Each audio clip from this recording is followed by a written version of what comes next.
Hi, everyone. Thanks so much for being here, and thanks to Resolve New England for inviting me. And I'm so glad that you are all here at this conference. I'm honored to be able to kick it off. I want to introduce myself. I'm Eleanor Brown. I am a writer. I am an adoptive mom. And I was invited to talk today because of my latest book, which is called Any Other Family. And I'm going to talk a little bit about it as a bridge to talking about stories in general and how they can help us navigate the complicated process of building our families. So Any Other Family is the story of three sets of parents who become a new kind of family when they adopt biological siblings. And it's really the core of the story is the adoptive mothers, not to leave out any other parents or hopeful parents, but they are kind of the core of the family and the core of the story. There's Tabitha, and she is sort of the engine of this very special family. I call her the Pinterest mom because she's the one who everything has to be perfect and everything has to look perfect, and they are going to be a happy family if it kills all of them. And she adopted twins. And then there is Ginger, who is a single parent by choice. She adopted the oldest biological sibling, and she's sort of my effort to get at kinship adoption, where she's not biologically related, but her daughter kind of chooses her when she's in a situation where she needs to find a family. And Ginger is a little bit less into the whole happy family thing. She would have been much happier to continue to live in COVID times when we all had to stay 6 feet away from each other. And then there's Elizabeth, and Elizabeth is the newest mother to the family. She has just adopted Violet, who is still an infant when the story takes place. And the story takes place over the course of 2 weeks when they're all on a family vacation together. And they get a call from their children's birth mother saying she is pregnant again and she wants to make a plan for adoption. And so she asks them to help her find the parents for this family. And then woven throughout the story, I also have little sort of mini chapters from hopeful adoptive families. And every one of them has a different story. So one of the things that I was trying to do here was to get a lot of different perspectives on adoption, and I'll talk about that more in a minute. But, you know, I have someone who's coming to adoption as a single man who's never been married and really wants to be a father. I have couples who have medical issues that make it impossible for them to carry a pregnancy, couples who are, you know, coming at adoption from this sort of save the world perspective. And I'll talk more about people who believe that kind of thing in a minute too. But I have a lot of different families here. And one of the reasons that I wanted to do that was because there are so many myths and outdated stories about the way we talk about adoption and fertility and different ways to go about building a family. So here's how I came to write it. We adopted our son 4 years ago when he was born, and we have an open adoption. So if you're here, you probably know what that is, but I'll tell you anyway. That means that we have an open relationship with his birth family, as does he. So he has a relationship not only with his biological parents, but with their extended families as well. We actually just got back from a trip from Niagara Falls to go see a great grandma who can't travel anymore. And I talk about open adoption a lot. I always, you know, include that when I talk to people about our family, because it's unfamiliar. I think that a lot of people are very stuck on this idea of closed adoption that we all grew up with, you know, this idea of secrecy and shame, which is also something that comes up a lot in fertility treatments and unexpected pregnancies and things like that. So I talk about open adoption a lot because it is the way forward that we're identifying for adoption. It is not always possible for multiple reasons, safety, emotional health, sometimes just distance if you're looking at international adoption. But when we can do it and when it's healthy, it really can be beneficial to the child. So I talk about it a lot, and I would just have a ton of questions from people. And and, they're familiar with closed adoption, right? That's the story that most of us grew up with. And they're familiar with these well-trod stories and myths about the way that families are built, the way that fertility affects adoption, the way that adoptive families work. They're stuck in the past. And then, of course, I had my own questions, right? I'd never been an adoptive mom before. And so I had a lot of questions about how this was going to work and what this was going to look like. So I took all these questions and I put them into a book, and that's what became Any Other Family. I did a lot of research for this book. I didn't want it to be the story of my family. And I really, like I said, I wanted to give people a spectrum of experiences and to really break through as many of those old stories and myths as I could. So I talked to adult adoptees, and I talked to foster adoptive parents, and I talked to fertility treatment consultants, and I talked to a therapist specializing in fertility and grief. I talked to international adoptive parents. I talked to folks who'd been through fertility treatments and then had children or adopted or became child-free, not by choice. Podcasts, listened to podcasts, I read books. There are so many stories out there. And that was really valuable to me. And the reaction to this has been so interesting to me. So with my first book, I learned a couple of things. So my first book was called The Weird Sisters, and I wrote it because I felt really alone at that time in my life. I was grappling with a lot of sort of, I don't know, maybe like super early midlife crisis things or quarter life crisis things. But I felt really alone. And then the book went out in the world, and I would just get these emails from people, or they would come to events and they would say, oh, I feel exactly the same way.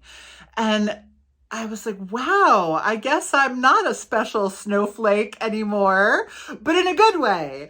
When people read this book, they reached out to me because they felt less alone because of that story. And that made me feel less alone. So it was this really amazing experience, right? We think we're alone in something, but we're not.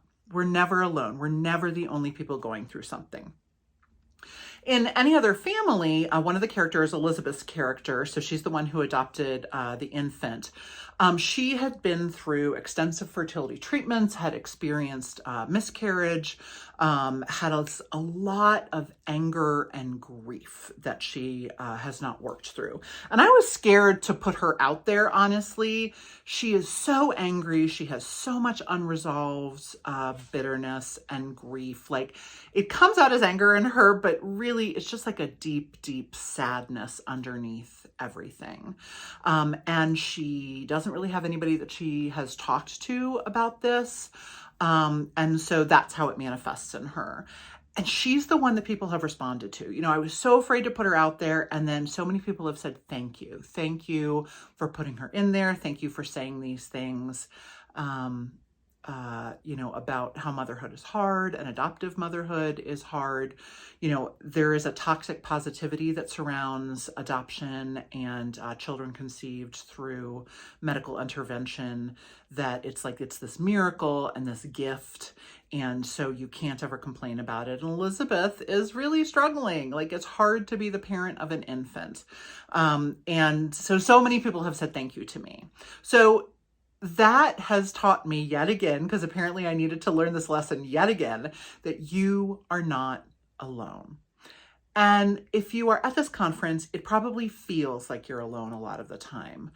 If you're undergoing fertility treatments, there's an incredible amount of isolation that can happen there. Loss, waiting, that happens in, whether you're waiting for the next treatment cycle or you're waiting for an adoptive family, a birth family to pick you. So much of it feels like you're alone. And you're not alone, right? We have the statistics about 1 in 8 couples suffer or deal with infertility.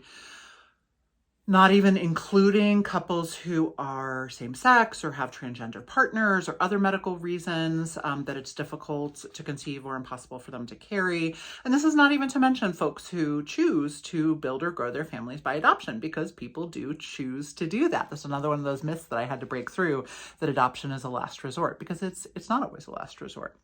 You are not alone. There are other people out there going through this same thing. And I'm really glad you're here at this conference. And I hope that you feel that. So how do we work on feeling less alone when we're going through these experiences? Well, my answer to you today is that stories are one of the ways that we feel less alone. And there's 4 kinds of stories that I want to talk about. Stories that other people tell about us. Other people's stories who've been through something like what we're going through, our own stories, and then stories that we tell ourselves. So let's deal with the stories that other people tell about people in our situations. So as I said, a lot of the stories that are out there about folks dealing with fertility issues and adoption are just stale. And sometimes that's because they were told by people who had experienced these things, but we've kind of aged beyond those situations that they were in.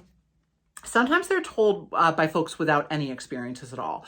And that leads to what I think of as a lot of stories of desperation without empathy. Is there desperation in the process when you are trying to build a family in a way that doesn't come easily? Yeah, absolutely, there's desperation there. But it's not monstrous, right? It's this very human feeling, this very human desire.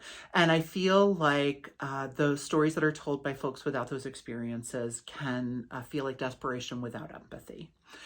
And this is something that's happening a lot right now in conversations about stories. There's an own voices movement, which is that we want to hear stories from people who have actually been through those experiences. There's a beautiful, beautiful memoir, which I would recommend to anybody, but especially if you're looking to adopt, and especially if you're looking to adopt internationally, called All You Can Ever Know by Nicole Chung. She was an adoptee from Korea who was raised by a white family in America. And she's just a beautiful writer. But one of the things that she says in there is she says, we have so rarely gotten to tell our own stories. And so when we see stories out there, you know, especially if they're in movies or TV shows or books, you know, they have an effect. And so I'm sure you've met these people, someone's dental hygienist's cousin stopped, you know, they'd been through IVF and then they stopped trying and boom, they were pregnant. And why don't you just stop trying? Because clearly you're so stressed out. The just adopt people, anybody who uses the word just and adopt in the same sentence, can we all just agree that they should be fired into the sun for a little while? Have you tried paleo? Have you tried yoga? Have you tried acupuncture? Have you tried praying people? And it will happen when it's meant to be, or, you know, it'll come to you when you're ready. Those people all mean well.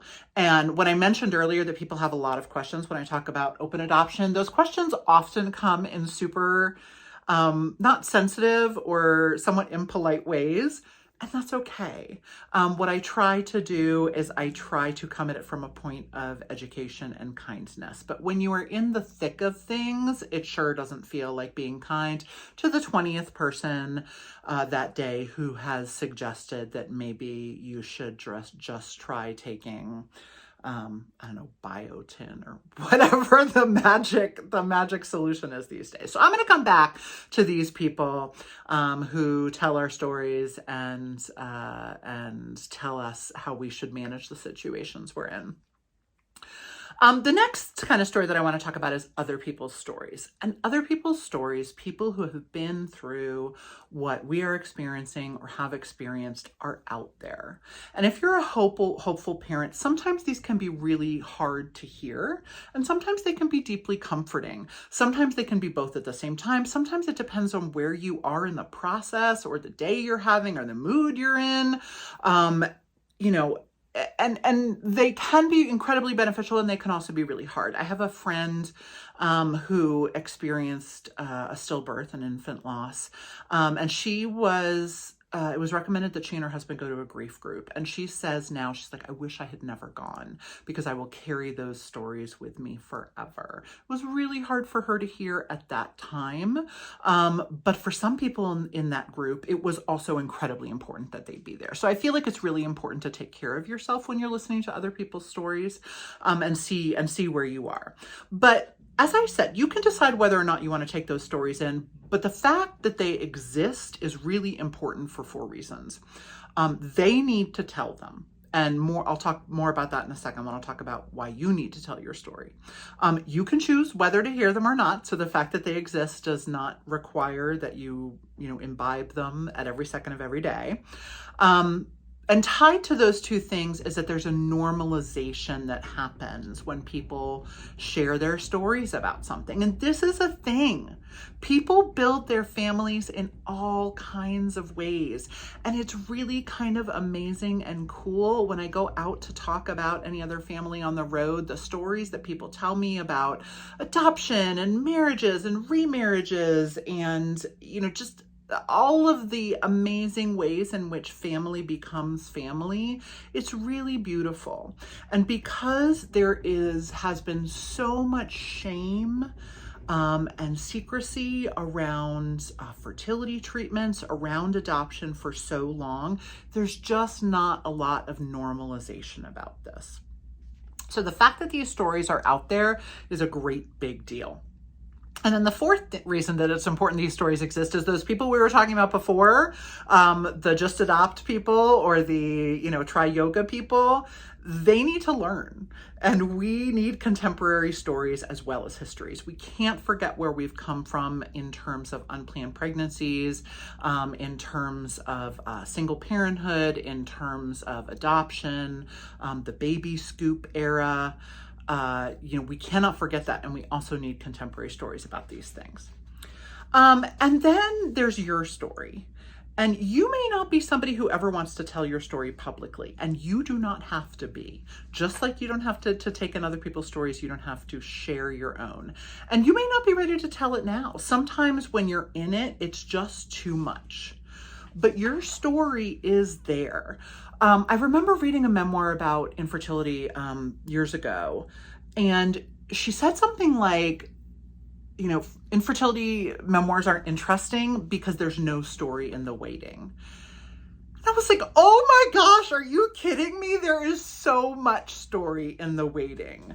Sometimes the most story is in the waiting. If you do end up building a family that includes children, the stories can become incredibly boring. Like, I changed a diaper today. I went to Target and no one had a meltdown. I stole Halloween candy from my child's trick-or-treat basket. Not that I would do that, but some parents might. Milk duds. Let me just say milk duds. They're really good. But in the hope and the pain of waiting, there is an incredibly rich human experience. And a lot of the time it doesn't feel like it when you're there. But there is really something to powerful emotions. We'll talk more about that in a second. Like I said, you don't have to be the one who shares publicly. Someone's going to, and that's great, because when we are silent, especially when we're silent because of shame, we let other people fill in our blanks. So I hope some of you do share your stories. Other people need to hear them so they can feel less alone. People need to hear them so they learn, so they never tell you to try kombucha or to just adopt again. And because you need to tell your story. Stories are a way that we make sense of the world and our experiences in it. There's a reason that we really like to watch movies and TVs and read books and listen to podcasts. It's because they're all stories. And the process of hearing them changes us, and the process of talking through them or writing them down can help us sort through our emotions and make sense of what we're going through. And it lets us feel, right, those powerful, rich emotions that I was talking about, especially in our culture. We are so focused on motion and on achievement. And in fertility treatments, there's a lot of waiting and there's a lot of motion, right? On to the next cycle, right? That one didn't work. Let's go on to the next thing. homeschooling and adoption. Like, let's revise our book again. Let's see what we can do here. We cannot let ourselves worry or grieve or sit still and feel anything. We have to focus on the positive and we have to act. We cram our heads full of things, right? Like, when was the last time you just saw someone standing in line staring into space? No, we're staring at our phones. Why are audiobooks so popular now? Like, as an author, I love that they're popular, but it's because we constantly have to cram stuff in our ears and in our eyes so that we don't have time to think and feel. But when we have a story like this, a story that can be full of great joy and also great pain, those are feelings that are worth feeling, right? Even the pain is worth feeling. And there's a lot of focus too in our culture right now, especially because of social media, on being heard and being seen. And some of that is why we want to tell these stories. But my argument here is that your story, it's the act of telling it. That's where the work and the gifts are, not in whether it is seen or heard by anybody else, but just that it's told. Joan Didion has this great quote where she says, we tell ourselves stories in order to live. And there's so many layers of meaning to that. And the last kind of story that I want to talk about is the stories we tell ourselves. And we love to tell ourselves stories about ourselves, and they're very rarely generous, right? You don't wake up in the morning and look up in the mirror and say, hey, I look amazing today, or get on the scale and be like, all right, my body's relationship with gravity is awesome. We don't do something at work and say, well, that was perfect and no one will ever top it.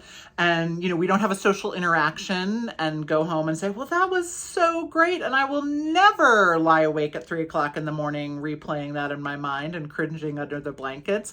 No, we're really hard on ourselves. We're too old, we're too fat, we're too young, we're not skinny enough, we're too skinny, we're not smart enough, we're not talented enough, we're too much of something and not enough of something else. And that plays in endless loops on our head. And building a family brings in a whole new set of things. For folks who are going through medical interventions, there's this notion of success, which means there's also failure. It's my fault. And all of those people who, eat paleo, stand on your head people, they don't mean to, but that really doesn't help with the it's my fault feelings. I'm not trying hard enough. I did something wrong. For folks who are hoping to adopt, there's so much external judgment that happens there. I talk about this in Any Other Family because it's something that folks who have not been through this do not understand the level of exposure and judgment that you can feel. Financial, because you have to share your financial records. Why did I do that thing that put us into debt? Am I healthy enough? Is my home good enough? Are my reasons for wanting to be a parent good enough? Will they choose me? Will they approve me? No one will ever choose me. No one will ever approve me. There are so many stories that we tell ourselves. And in that first book, The Weird Sisters, there was this quote, which again, like I just put in there, and then it was actually used in an episode of a show called Criminal Minds, that was my moment where I was kind of like, oh, I guess other people feel this way too, about the stories that we tell ourselves, and how if you can manage to change the story that you tell yourself about yourself, you can change your life. There's a lovely book called An Adoptee Lexicon by Susan Pickell. And she says, when you let go of the idea that there are rules that must be followed, the limits on your life fall away and everything is possible. I don't know how your family's going to turn out. I don't know how my family's going to turn out. I can tell you two things. The first one is that you are not alone. You have not been alone. You're not alone now. And whatever your future holds, you're not going to be alone. There's someone else going through a story that is like yours. And somewhere out there is a story that can save you. And that story might be your own. So give yourself the chance to tell it. Thank you so much for having me. I hope you have a wonderful time at the conference, and I wish you the best of luck, however your journey turns out. Thank you so much.